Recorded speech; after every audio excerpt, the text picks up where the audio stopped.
Hey guys, I am Gautam from IIT Kharagpur and welcome to GKMix. In this video, I will be discussing the NET 2018 December question papers. Of course, chemistry, and I will be considering booklet code B, and from part B, I will discuss about question 21 to 30. Okay, and in the subsequent video, you will get the other questions also. So keep watching. So the first question, that is from part B in booklet number B, the first question, that is the 21st question in the booklet number, was the characters of LUMO of Cn minus and O2 respectively are. Okay, so for these questions you just need to draw the MO diagram of the Cn minus and O2 of their valence electrons. So I am not considering the other orbitals, I am just drawing the valence orbitals. For Cn minus, the 2p, this is 2p orbital of carbon, and this is 2p orbital of n minus, because this is C and n minus. Okay, and finally what we get? We will get this kind of structure, MO diagram. Okay, so it's a rough diagram actually. Okay, so this is the sigma star, this is pi star, 2 pi star levels, this is sigma, this is pi. Okay, so these two orbitals, that is actually, of course, 2p orbitals MO, but the pi orbitals corresponds to px and py orbitals. So one of these is px and another will be py, and the sigma orbital is corresponding to pz orbital. Okay, so this is also pz, this is px, py. So here for carbon, for 2p orbital, the number of valence electron is 2, and for here number of valence electrons for n minus, there will be 4. So total 6 electrons. So 1, 2, 3, 4, 5, 6.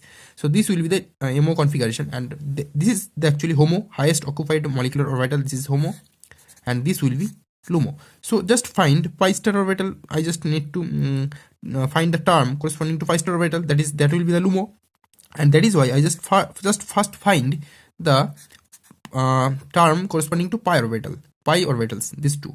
Okay, so this will be the term will be pi u for ungirated. So this is coming from the group theory consideration, okay, or the centrosymmetric consideration. I hope you already know the girated and ungirated like things. Okay, so if the bonding, this is the bonding, this is the anti-bonding orbitals, that's why I'm giving the stars on them.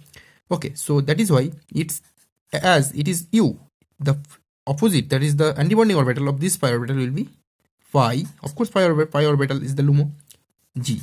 So this is the correct answer for Cn minus. And for O2, the configuration will be like this. I'm not drawing these kind of orbitals. Okay, I'm just drawing the MO orbitals.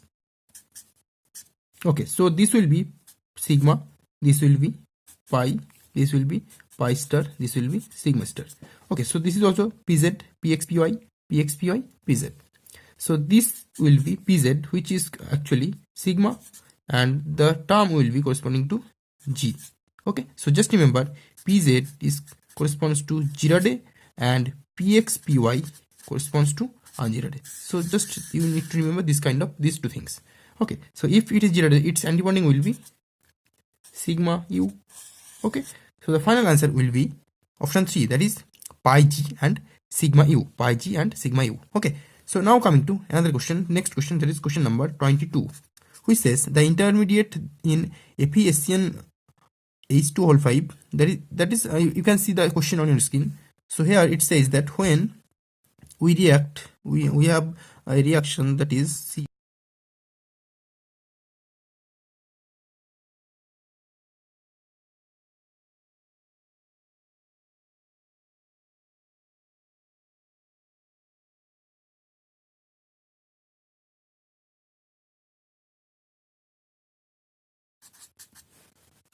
When the reaction between these two compounds, these two complex occurs, then these kind of structures, this kind of complex actually form. Okay, so here it says the intermediate is FeSCN H2O whole 5. So here in NCS, that is actually ambient type ligand.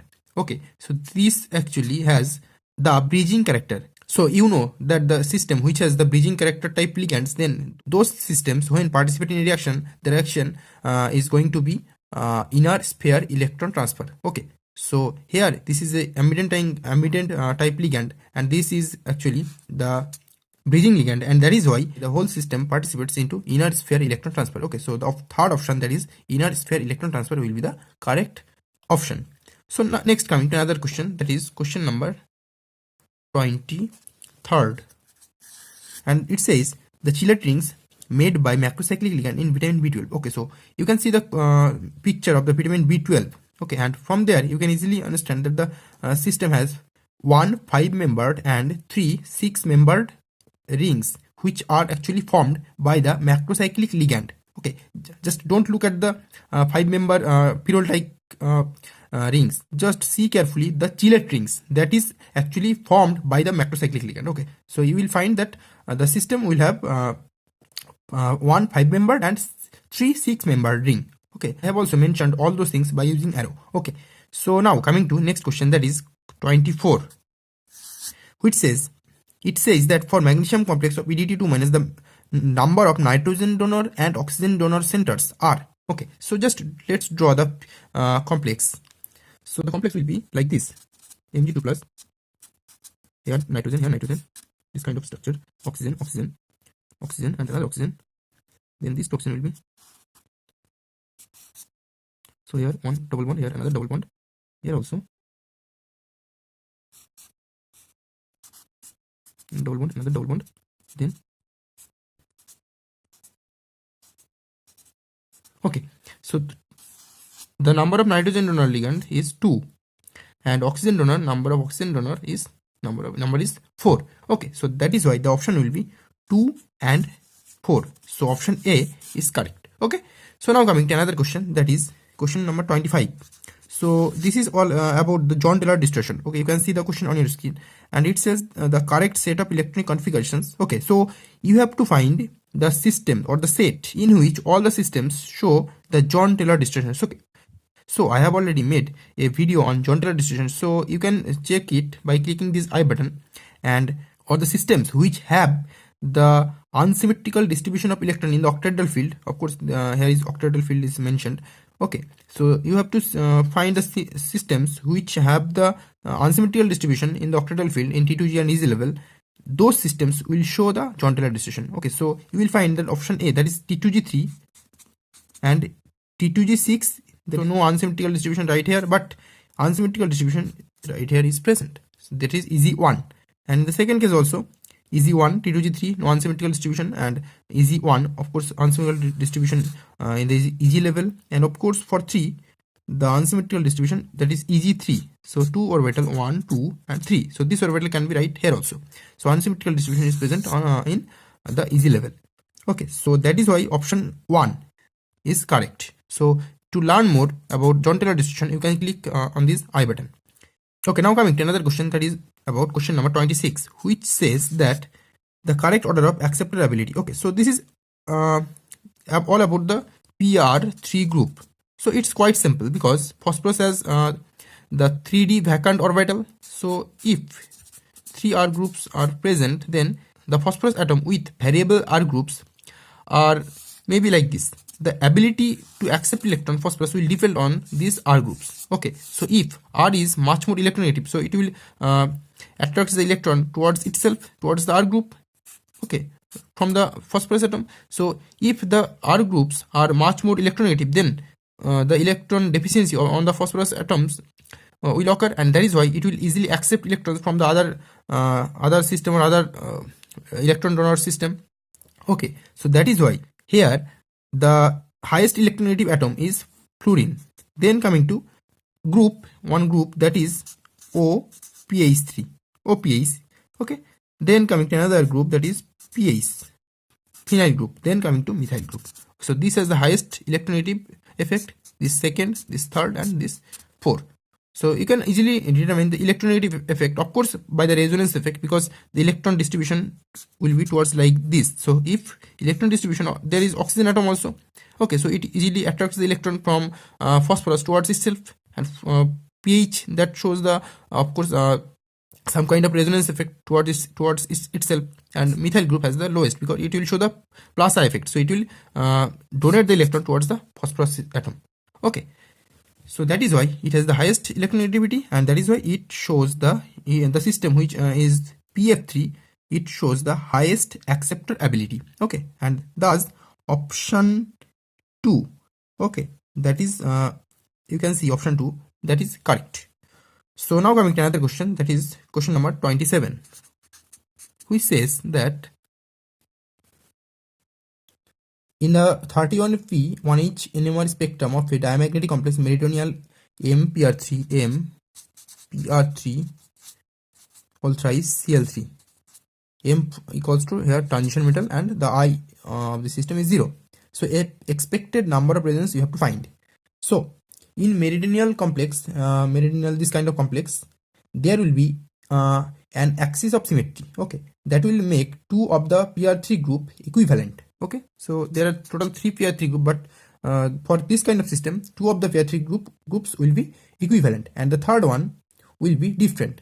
Because of this, the two equivalent groups will appear as a doublet, okay, and the third one will appear as a triplet because of the coupling. Okay, that is why the two equivalent group will appear as a doublet and the third one will appear as a triplet. So doublet, this is doublet and this is triplet. Okay, so this one resonance, two resonance, so the number of resonance will be here 2. Okay, that is why 2 will be the correct option. Okay, so now next coming to another question, that is question number 28.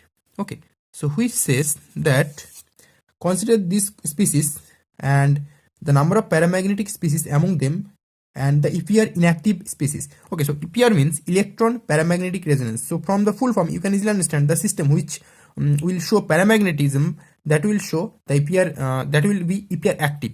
So you have to find the system which is EPR inactive. So the system which will not be paramagnetic, you have to find that system. So just find here NO I2 minus, Cu2 plus and Vo2 plus. Okay, sorry, Vo2 plus. This four system will be paramagnetic because all these systems have their unpaired electrons. So you can easily draw their MO and you will find the number of unpaired electrons. But in case of I2, there are no unpaired electrons, and that is why it doesn't show any EPR, that is electron paramagnetic resonance. Okay, so it will be thus EPR inactive. So option 2, that is 4 and I2 will be the correct option. Okay, so now next coming to question number 29, which says that identify the correct statement for BH3CO. Okay, so the option will be first option, which says, so you just find the at least one option that you are sure about. So the first option says sp2 hybridized orbital of B accepts the lone pair of CO, but here actually the boron atom doesn't accept the lone pair of CO, it actually accepts the field sigma orbital of CO. So this is the wrong statement. So you have to find the correct statement or statements. So let's come to option B, that says its new CO, that is CO stretching frequency value, is more than that of free CO. So I have okay, so you know that the CO, there is carbon monoxide, which has you know the MO of this system. Here in case of CO, the antibonding orbitals of CO carries some electrons. That is why, because of the presence of electrons in the antibonding orbital, the bond order of the system decreases, and because of this the bond strength also decreases, because you know that bond strength is proportional to bond order, and so the CO stretching frequency of course decreases. Okay, so that is why if any system that accepts electron from the CO, that is of course here boron, then the antibonding electron will also be shared by the CO, and that is why the antibonding orbital, the number of antibonding orbital will decrease, and finally we'll get a system that has a less number of antibonding orbital or few number of antibonding orbital than the previous one, and that is why the CO stretching frequency value of this system is more than free CO, because it has the antibonding electrons but it doesn't have. Okay, so option B is correct. So you have to find the options in which option B is present. So you know option A is incorrect, so option 1 A and B, it says A and B are correct, but A is incorrect, so option B, that says only B option is correct. So B option is correct because option 3 and option 4 don't contain option B. So just this is a trick to answer this kind of questions, because if you know one option that is correct, you will easily answer this type of questions. Okay, so option B is correct. So now coming to last question, that is question number 30. So match the following. Okay, So it says first laser source. So what is laser? Laser means actually light amplification by stimulated emission of radiation. Okay, actually laser source, which is actually used in spectrophotometry. So A corresponds to option 4. Okay. Then coming to another option, that is thermometric titration. In case of thermometric titration, the change of temperature of a reaction solution is plotted against the volume of titrant is used. So this y-axis, which is actually the change of temperature of the reaction, and x-axis volume of titrant. So change of temperature, that is actually corresponds to heat of the reaction. So option B corresponds to 3. So just find the option in which option A is 4, that is option 1 and option 3. Then find option B is 3. So option 1, only option 1 is correct. Okay, so thus you just don't need to know other options. Of course, you know gelatin, which is used in polarography and gas liquid chromatography. In gas liquid chromatography, the machine that is used, that is electron capture detector. Thus option A is the correct answer. So this is all about these 10 questions, and in the subsequent video you will get other questions also. Okay, so keep following, keep watching. Okay, so thank you.